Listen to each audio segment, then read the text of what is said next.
Good afternoon, everyone. Good afternoon.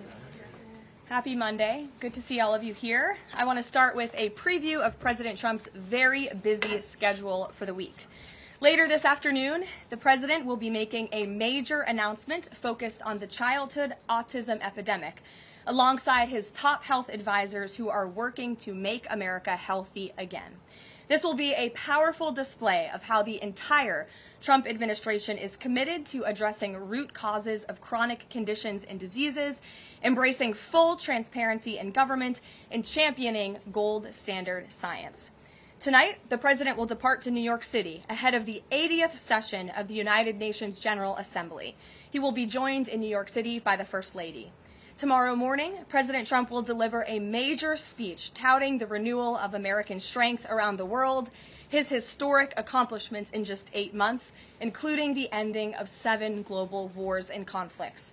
The president will also touch upon how globalist institutions have significantly decayed the world order, and he will articulate his straightforward and constructive vision for the world. The president will also be hosting bilateral meetings with the UN Secretary General and the leaders of Ukraine, Argentina, and the European Union. The president will also later in the day hold a multilateral meeting with Qatar, the Kingdom of Saudi Arabia, Indonesia, Turkey, Pakistan, Egypt, the UAE, and Jordan. After these important meetings, the president will attend a reception tomorrow night with more than 100 world leaders before returning to Washington, D.C. On Thursday here at the White House, President Trump will welcome President Erdogan of Turkey for a bilateral meeting.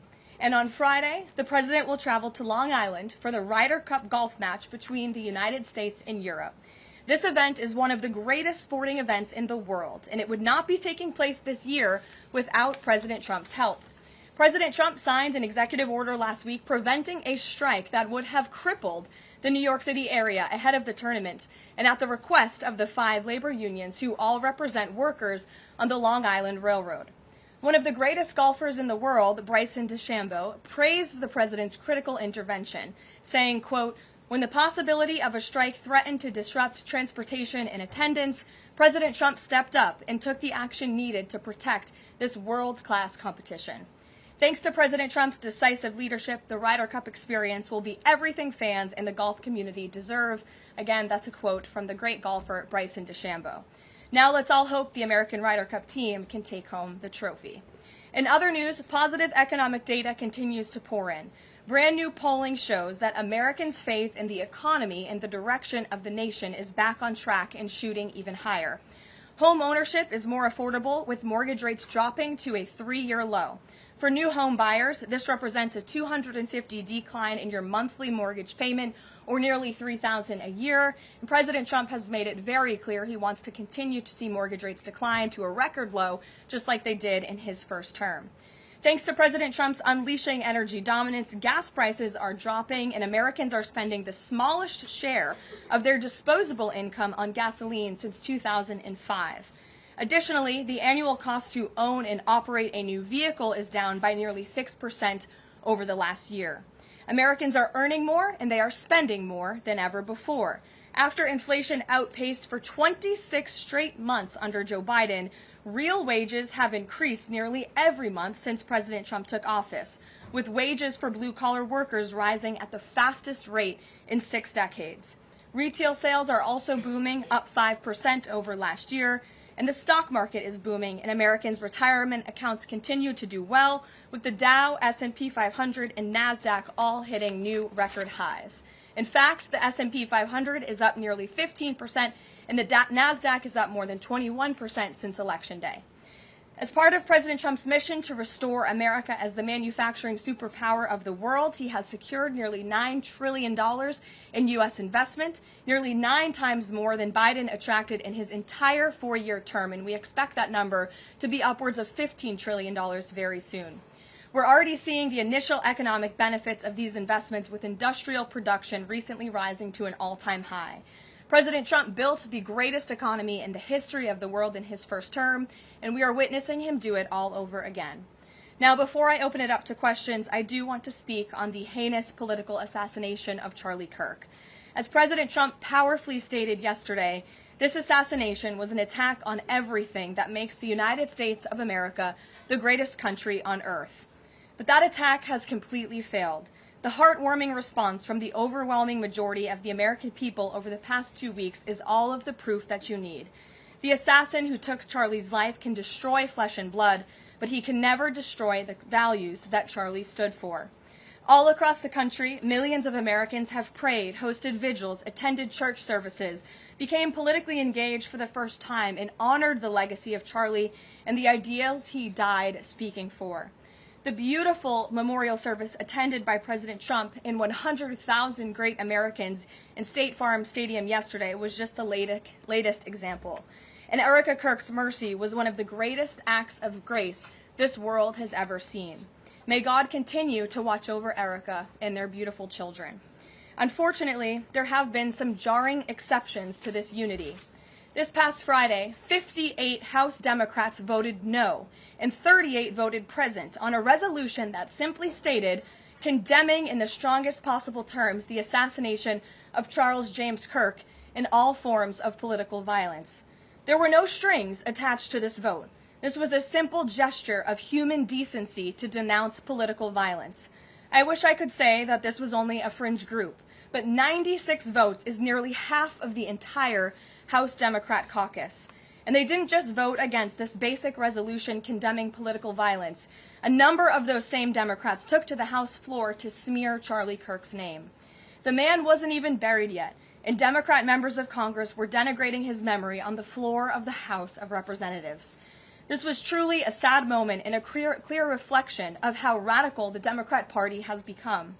Many Democrats in elective office have now been totally captured by a radical fringe of the far-left base who want to dehumanize every person they disagree with. We must continue to call this wickedness out. It's the only way that our nation can heal. For too long, past leaders have offered platitudes while political violence has been allowed to fester and harm innocent Americans. There has been coordinated campaigns dating back years, spearheaded by radical left-wing organizations centered on dehumanizing, intimidating, doxing, and even attacking Americans whom they disagree with. These groups have radicalized impressionable individuals to foment violence. An attempted transgender assassin traveled to Justice Brett Kavanaugh's family home with plans to end his life. An attempted assassin came within an inch of ending President Trump's life in Butler, Pennsylvania, and on the campaign trail, another attempted assassin tried to kill the president at his golf club in Florida. A left-wing assassin shot United Healthcare CEO Brian Thompson right in the back in the heart of New York City. ICE agents are facing a more than 1,000% increase in assaults for simply doing their jobs. Violent radical left-wing mobs engaged in illegal behavior, targeted Jewish Americans, and shut down America's college campuses under the previous administration. Left-wing mobs burned down Tesla dealerships out of, quote, protest of Elon Musk and his policies. In May, a left-wing activist shouting "Free Palestine" murdered 2 innocent Israeli embassy staffers outside of the D.C. Jewish Museum here in Washington. These are just a few examples, prominent examples of the growing left-wing political violence in our country. Enough is enough, and as President Trump has promised, he will directly address the dark sources funding and supporting this domestic terrorism to finally restore order in our country. The American people can expect further, very strong action on this very soon.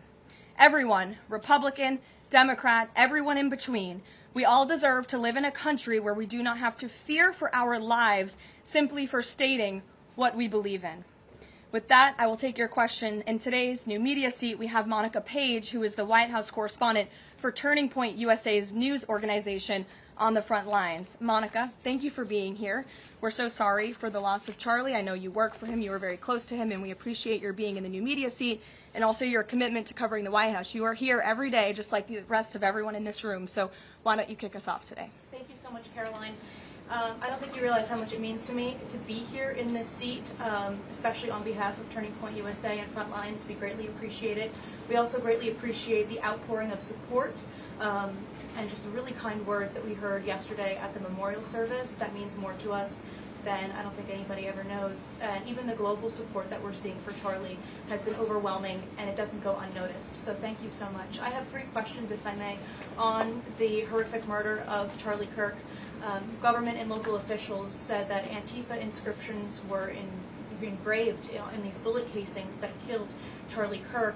It appears to be a trend, especially after what we saw in the Annunciation Church shooting, Catholic Church shooting. Additionally, Stephen Miller recently commented on the rise in this kind of violence, saying there is a domestic terrorist movement growing in this country. The president is designating Antifa as a domestic terrorist organization.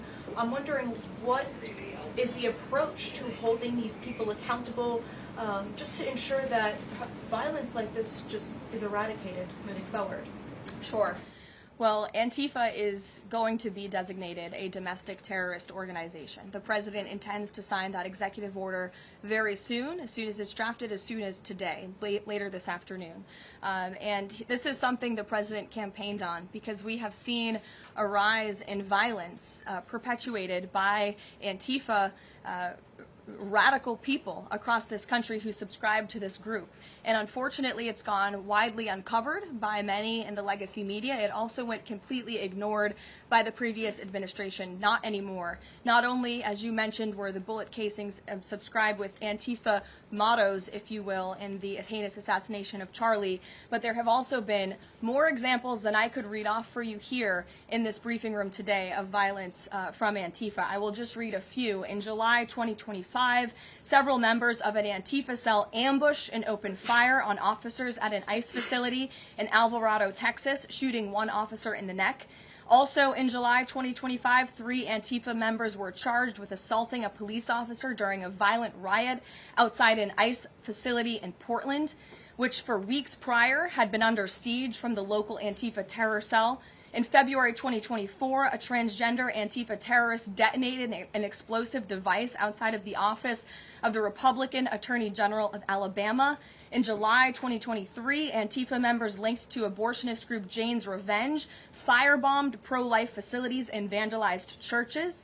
In January 2022, a suspected Antifa member was arrested for bringing a pipe bomb to a pro-Trump event. In January 2021, an Antifa supporter threatened to shoot police officers and Trump supporters outside of the Florida State Capitol building. Again, I could continue to list many more examples for those in the room who don't believe this is a serious threat to American safety and our national security, but this administration knows that it is. That's why the president will be signing this order.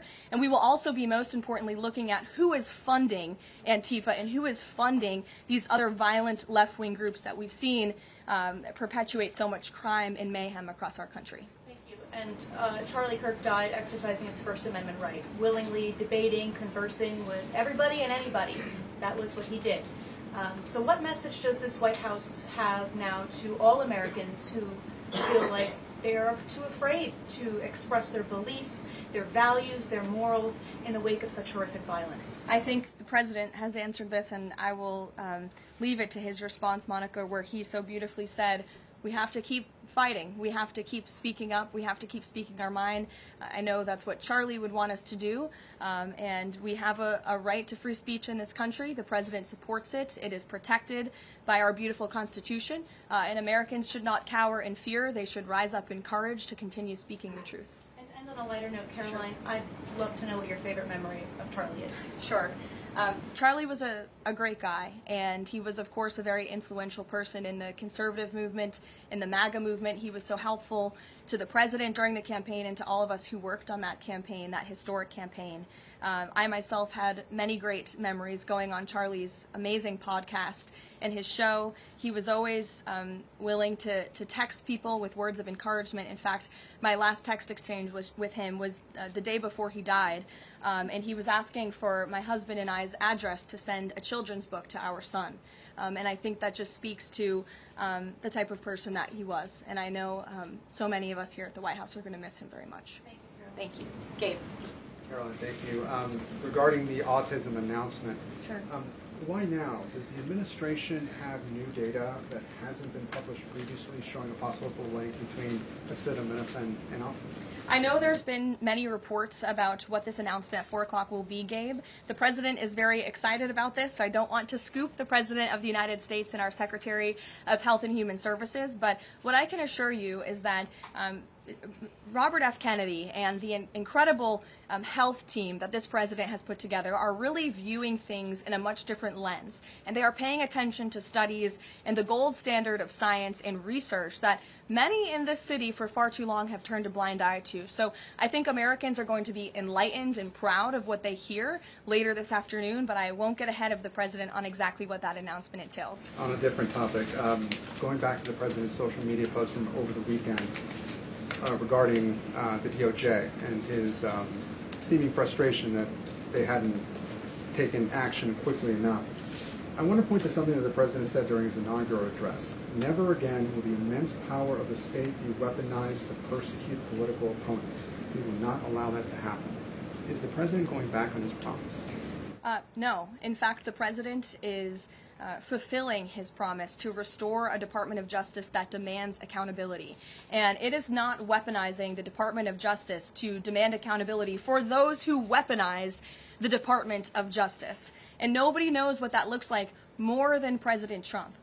We are not going to tolerate gaslighting from anyone in the media or from anyone on the other side who is trying to say that it's the president who is weaponizing the DOJ. It was Joe Biden and his attorney general who weaponized the DOJ. Joe Biden used this sacred American institution to go after his political opponent in the middle of an election year. And you look at people like Adam Schiff and like James Comey and like Letitia James, who the president is rightfully frustrated. He wants accountability for these corrupt fraudsters who abused their power, who abused their oath of office to target the former president and then candidate for the highest office in the land. And I think the president is reaffirmed in those frustrations and his hope for accountability by the millions and millions of people who reelected him to this office with a mandate to demand accountability. And the president has not been shy about this, Gabe. In fact, when he traveled to the Department of Justice earlier this year, all of you were there to cover it, he said, quote, "I demand a full and complete accountability for wrongs and abuses that have occurred. The American people gave a mandate to investigate and root the corruption out of our system," and that's what the president wants to see done. Karoline. Ed. On the autism issue again, there are reams of scientific research that suggests there's no clear link between autism and acetaminophen usage.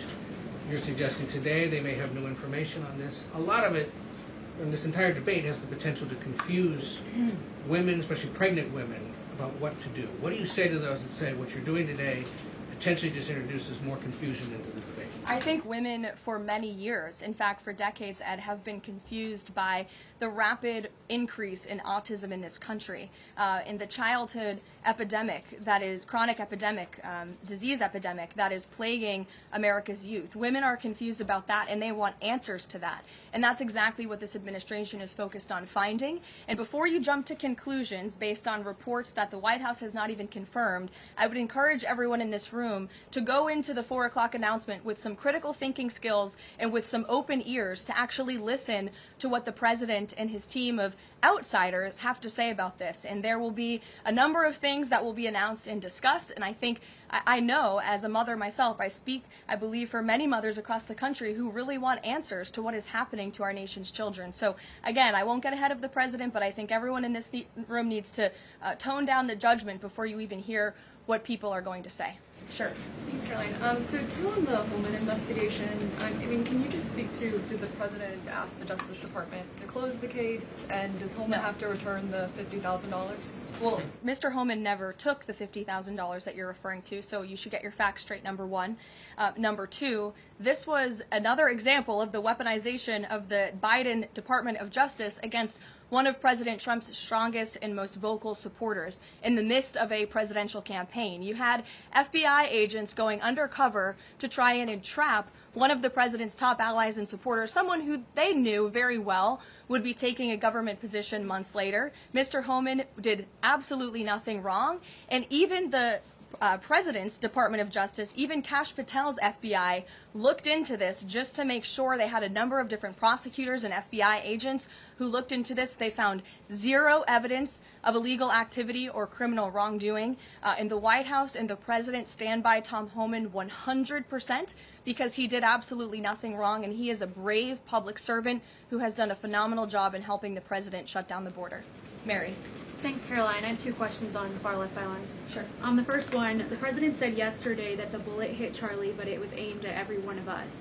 Do you and your colleagues have a heightened sense of fear following this shooting and this far-left violence we're seeing across the country?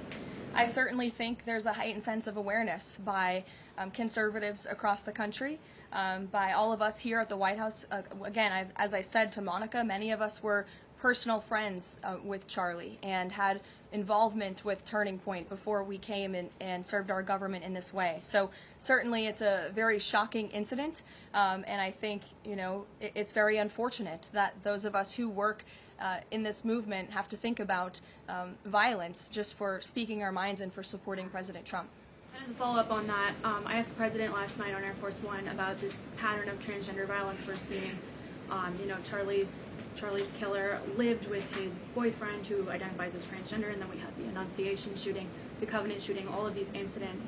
The president said that we're looking into transgender violence. Does that mean the FBI is looking into it? And can you give any more clarity on how the administration is viewing this uptick in specifically transgender violence? It's definitely something worth looking into, and I think anyone who denies that at this point is being willfully ignorant. And the administration is taking it seriously, all causes of violence, and why these people would be driven to such evil and such hatred. And there's probably many answers to that question, but the administration is really focused on all of them. For individual investigations and cases, of course, the FBI and the Department of Justice are leading those. But as for this overall violence and domestic terrorism that we're seeing, the White House and the president's policy team will be leading the charge, and that really begins with designating Antifa as a domestic terrorist organization. And I can assure you there will be additional actions to come. Sure, in the pink. Thanks, Caroline. Liz Landers with PBS NewsHour. I just wanted to follow up quickly on something that the president had said yesterday. So we heard from Erica Kirk. She said she forgives the man who shot and killed her husband. And then right after that, we heard from the president who said, I hate my opponent and I don't want the best for them. How does that square with bringing down the temperature of political violence in this country? And then, if I could, I had a follow-up on Venezuela, too. Look, the president is authentically himself. I think that's why millions of Americans across the country love him and support him, including Erica Kirk, who you saw so beautifully was on stage with the president in an unthinkable moment, in the midst of an unthinkable tragedy, and was leaning on the president for support during that time. And he was there to give it to her, as well as the vice president and many other top-ranking cabinet officials. Kayla. Thanks, Caroline. On TikTok, the deal.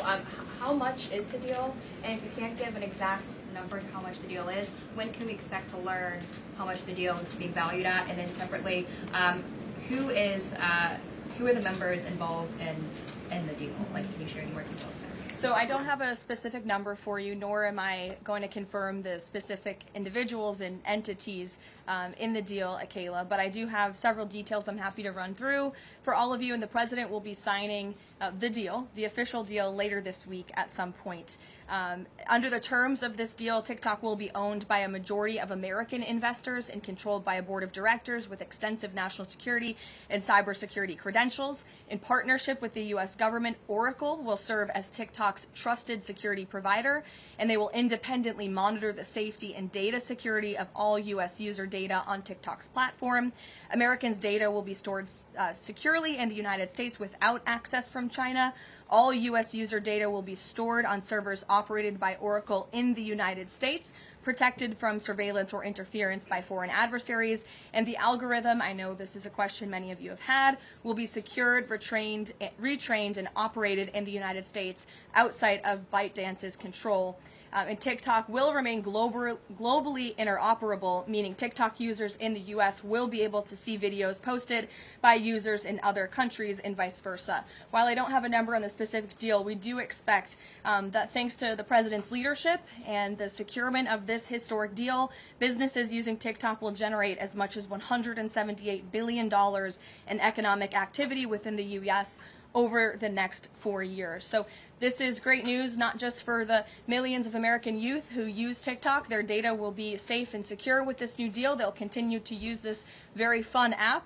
But it's also great news for all of the small business owners who have really been able to make a living off of the use of TikTok as well. And if I could just get one more as it relates to China, on crop prices with farmers, as there's still no official trade deal with China, farmers are getting a little bit antsy navigating, prices being weak and not strong. How is the administration, thinking about farmers right now? Is there anything we can expect to see from the administration on, sort of bailing farmers out should prices continue to not work in their favor? Well, the administration is completely understands the anxiety of farmers. We're very much aware of this issue. It has been a part of our discussions, the trade team's discussions with their Chinese counterparts. As for any specific actions, I don't have any news on that for you today, but I can fully assure you the entire National Economic Council in this building, as well as our Secretary of Agriculture, Brooke Rollins, have been talking with the trade team about this. There's been many meetings on this, and they are on the ball, but I don't have anything specific for you today. Sure, Selena. Thanks, Caroline. But the case against Letitia James was extensively investigated for 5 months, and President Trump's handpicked Attorney General Eric Siebert could not find any evidence that he committed a crime. So is the president saying here it doesn't matter if there's a crime, he just wants his political enemies to be charged? Well, let me just walk you through Letitia James. Letitia James completely abused her oath of office. Letitia James was actively and openly engaged in lawfare. You talk about weaponizing the Department of Justice. What was Letitia James's campaign slogan? It was prosecute Donald Trump. She was saying she was going to prosecute Donald Trump before she even knew if Donald Trump committed a crime, which of course we did not. Those are not the words of a serious prosecutor. Those are the words of a corrupt politician who is abusing their power. She actively campaigned on that. She also led the witch hunt, the financial fraud investigation against President Trump and the Trump Organization, and an appeals court tossed that case out, a $500 million civil fraud penalty in August, which was another win for the president and exonerated him of this witch hunt and showed that this is an individual who is corrupt and abused her oath of office. And we also have evidence of her mortgage fraud. An April report from a white-collar fraud investigator found that there was documented evidence that James engaged in a consistent pattern of financial and property disclosures that raise serious legal questions. But why won't the president accept the conclusions of his Justice Department to not bring charges against Letitia James? In fact, you had Bondi and Blanche top DOJ leadership who were against ousting Eric Siebert, who again was picked by President Trump. I just answered that question for you, and the president has every right to express how he feels about these people who literally campaigned on trying to put him in jail, who literally tried to ruin his life and ruin his businesses, and he wants to see accountability for those who abuse their office and abuse their power. And Letitia James absolutely did that, whether you want to admit it or not. Is that not Jeff. retribution, though? Jeff, it's accountability. Thanks, Jeff. Caroline. 2 foreign policy questions. President Putin has offered President Trump a 1-year extension of the latest, for the most recent treaty limiting nuclear weapons. Does the White House have a reaction to that? Does the president want to accept that offer? And then one separate issue, just generally, what is the president's response or reaction to the number of countries this week who are planning to or have recognized a Palestinian state? 2 great questions, Jeff. To your first question about Russia, the president is aware of this offer extended by President Putin, and I'll let him comment on it later. I think it sounds pretty good, but he wants to make some comments on that himself, and I will let him do that. As for all of these Western nations that are recognizing a Palestinian state, the president has been very clear. He disagrees with this decision. He spoke about that in the UK, standing right next to his friend, Prime Minister Starmer, and he feels this does not do anything to release the hostages, which is the primary goal right now in Gaza, does nothing to end this conflict and bring this war to a close. And frankly, he believes it's a reward to Hamas. So he believes these decisions are just more talk and not enough action from some of our friends and allies. And I think you'll hear him talk about that tomorrow at the UN. Kristen. Thanks, Caroline. Just going back to this Letitia James story, what does President Trump plan to do if the Attorney General, Pam Bondi, tells him that there is not enough evidence to bring his political opponents' cases or to charge those cases?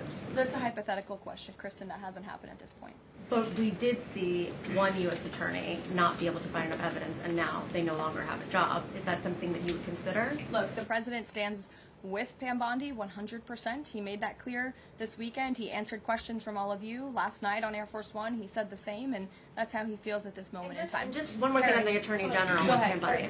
Caroline, would the president support designating Russia as a sponsor of terrorism if it doesn't return kidnapped Ukrainian children?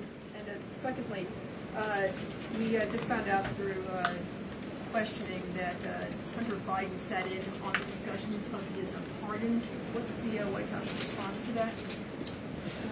Unfortunately, I think it's unsurprising, and it's also very telling that one of the only pardons Joe Biden signed on his way out the door was the pardon of his son. Everything else was signed with an auto pen, but that one was clearly his own signature. To your first question about Russia, I have no news to share with you on that. Sure, in the yellow. According to media reports, Maduro has sent a letter to President Trump, but President Trump avoided saying whether he has read it. Did he receive it? We have seen this letter. Frankly, I think there were a lot of lies that were repeated by Maduro in that letter, and the administration's position on Venezuela has not changed. We view the Maduro regime as illegitimate, and the president has clearly shown that he's willing to use any and all means necessary to stop the illegal trafficking of deadly drugs from the Venezuelan regime into the United States of America. Context of the letter? Gilbertson, go ahead. The admin, you and then go ahead. Sure. Thank you, Caroline. Whitline with Waterhawk News. The admin has openly discussed taking legal action against officials in sanctuary jurisdictions. Just this last weekend, we saw Mayor of Evanston, Daniel Bliss, rioting and protesting outside the ICE facility near Chicago. Are there plans to start arresting sanctuary mayors or governors going forwards? Unless they commit a crime, I don't see them being arrested. But if they are violating federal law, if they are violating state law, then of course they should be arrested by state and local law enforcement. If they're violating federal law, then they can expect the consequences of that behavior. Nick. Thank you, Caroline. Would the president like to see Congress pass a national holiday honoring Charlie Kirk annually? That's an interesting question. I'm sure he wouldn't oppose such a thing. But you can pose that to him yourself next time you get the chance. Sure thing. And to follow up, too, I know the president is honoring Charlie with the Presidential Medal of Freedom.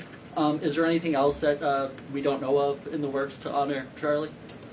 Not at this time, but we do look forward to that Medal of Freedom ceremony very soon. Daniel.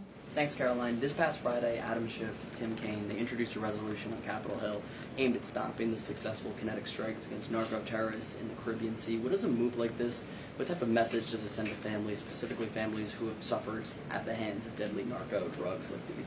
I definitely think it sends the wrong message. We wish that Democrats would get on board with a very simple idea of ending drug trafficking and securing our homeland. And I saw a report this morning that the Dominican Republic actually helped us seize a boat that was on its way from Venezuela to the United States of America with lots of deadly drugs on board. And so if you actually hear from Caribbean nations in the region, they are thankful and grateful for the administration's efforts, and they're working alongside us to end this plague of drug trafficking through their seas. Sure, Karen. Over the weekend, Democratic leaders Chuck Schumer and Hakeem Jeffries sent a letter to the White House asking for a meeting with the president to talk about government funding. Has the White House responded to that letter, and will the president sit down with them to talk about this, given that deadline is now 8 days away? Discussions are ongoing with both Republican and Democratic members of Capitol Hill. I don't have any meetings or any scheduling updates for you today, but what I will share is that what this White House wants and what Republicans want. We want a clean funding extension to keep the government open. That's all we're advocating for, a simple, clean budget extension, a straightforward, responsible solution to keep the government open to November 21st and allow the full year appropriations process to move forward. And I will add, this is the same budget that the Democrats approved 6 months ago, just adjusted for inflation. And unfortunately, all of a sudden now, they want to shut down the government. And if the government is shut down, it's only going to, it will be the fault of the Democrats, and it will only hurt the most vulnerable in our country, our seniors, our veterans, our military families, and increasing security for members of Congress, which is something this White House and the administration supports. And if you look back at the statements made by Chuck Schumer and Hakeem Jeffries in the past, they too have advocated against a shutdown and for keeping the government open. Democrat Chuck Schumer himself said a shutdown would mean chaos and pain and needless heartache for the American people. He said once, avoiding a shutdown is very good news for the country, for our veterans, for parents and children, for farmers, and for small businesses. Hakeem Jeffries also said it's about the harm. Families will be hurt if there is a government shutdown. Farmers will be hurt. Holiday travel will be impacted. Democrats clearly know what the right thing to do is here. It's to join with Republicans to pass this clean funding extension. That's what the White House and the president wants. And with that, we will see you all at 4 o'clock for this big announcement later on. Thanks, guys.